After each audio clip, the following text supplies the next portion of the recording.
तो आज हम बात करने वाले हैं सूडान के बारे में। एक ऐसा संकट, एक ऐसा गृह युद्ध जिस पर दुनिया की नज़र शायद उतनी नहीं है जितनी होनी चाहिए। आखिर ऐसा क्यों है? चलिए इसे थोड़ा गहराई से समझते हैं। देखिए, ये कोई छोटी मोटी बात नहीं है। जब यूनाइटेड नेशंस यानी संयुक्त राष्ट्र खुद ये कहें कि सूडान दुनिया के सबसे बड़े मानवीय संकट का घर है, तो हमें रुककर सोचना पड़ता है कि हालात कितने ज़्यादा गंभीर होंगे।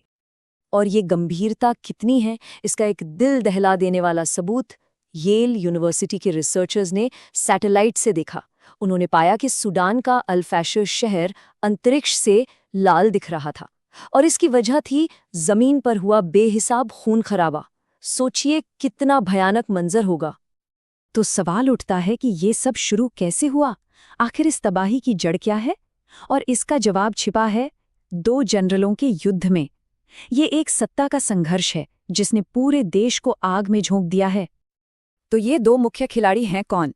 एक तरफ है जनरल अब्देल फतेह अल बुरहान, जो सूडान की ऑफिशियल आर्मी यानी सूडानी सशस्त्र बल एसएएफ के लीडर हैं, और दूसरी तरफ हैं जनरल मोहम्मद हमदान दगालो, जिन्हें हेमैती के नाम से भी जाना जाता है।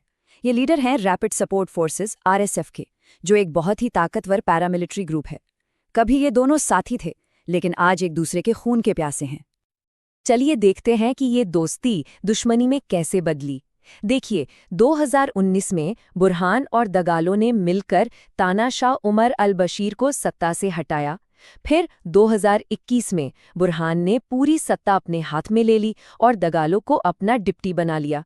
सब कुछ ठीक लग रहा था, है ना? लेकिन अप्रैल 2023 में जब आरएसएफ को देश की मुख्य सेना में शामिल करने की बात आई, तो बस वहीं से विवाद शुरू हुआ और इसने एक भयानक युद्ध का रूप ले लिया। लेकिन ये जो हिंसा आज हम देख रहे हैं, इसकी जड़ें बहुत पुरानी और गहरी हैं। इसे ठीक से समझने के लिए हमें थोड़ा पीछे जाना होगा, साल 2000 के दशक में, क्योंकि ये संघर्ष नरसंहार के एक स्याह अतीत से जुड़ा है। तब एक शब्द बहुत चर्चा में आया था, जंजावीद। इसका मतलब है घोड़े पर सवार शैतान। ये दारफुर में एक अरब मिलिशिया थी, जिसे 2003 में सरकार ने ही गैर अरब कबीलों के विद्रोह को बेरहमी से कुचलने के लिए बनाया था, और नाम से ही इनकी क्रूरता का अंदाजा लगाया जा सकता है। और इन शैतानों ने जो किया, उसे दुनिया दारफुर नरसंहार के नाम से जानती है। 2003 से 2008 के बीच जंजावीद ने गैर अरब लोगों का जातीय सफाया किया। करीब 3 लाख लोग मारे गए, 20 लाख से ज्यादा बेघर हो गए। और जानते हैं इस जंजावीद का एक मुख्य कमांडर कौन था?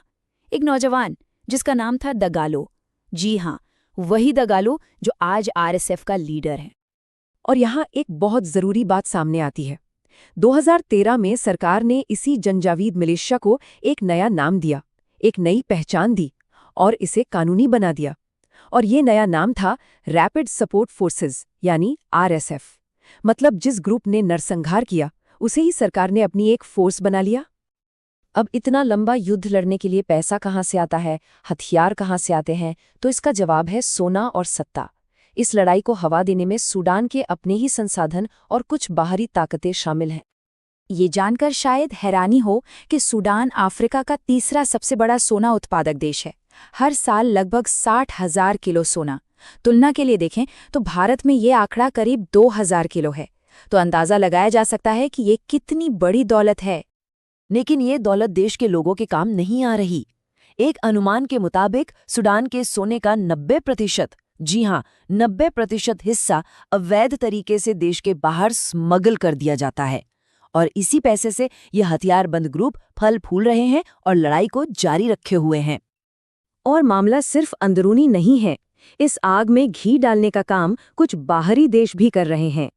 आरोप है कि सूडानी सशस्त्र बल एसएएफ को ईरान, मिस्र और सऊदी अरब से समर्थन मिल रहा है।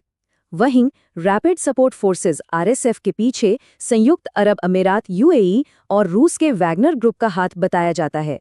तो ये एक तरह का प्रॉक्सी वॉर भी बन चुका है। तो इस सत्ता की लड़ाई में, सोने की इस लूट में और बाहरी ताकतों की इस खींचतान में पिस कौन रहा है? इसका जवाब है सूडान के आम लोग। और ये एक ऐसा युद्ध है जिसे दुनिया काफी हद तक नजरअंदाज कर रही है, जिसकी एक बहुत बड़ी मानवीय कीमत चुकानी पड़ रही है। आंकड़ों पर नजर डालें तो अप्रैल 2023 में युद्ध शुरू होने के बाद से अब तक 1.5 लाख से ज्यादा लोग मारे जा चुके हैं।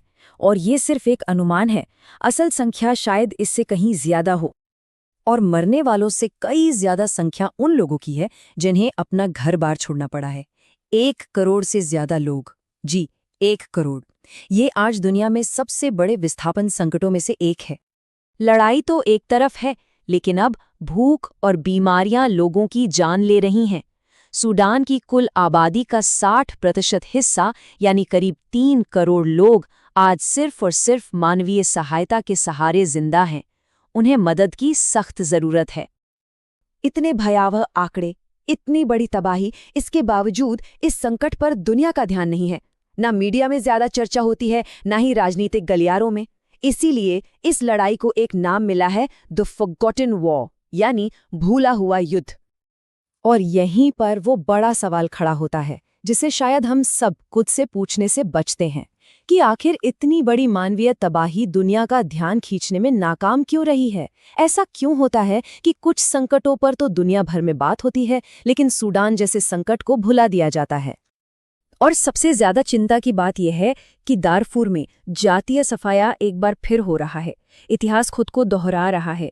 एक संभावित नरसंहार हमारी आंखों के सामने हो रहा है और दुनिया दूसरी तरफ देख रही है। जबकि हम सब जानते हैं कि अगर दुनिया का ध्यान इस पर जाए तो दबाव बन सकता है और शायद इसे रोकने में मदद मिल सकती है। और जानकारी फैलाना, इस पर बात करना उस दिशा में पहला और सबसे जरूरी कदम है।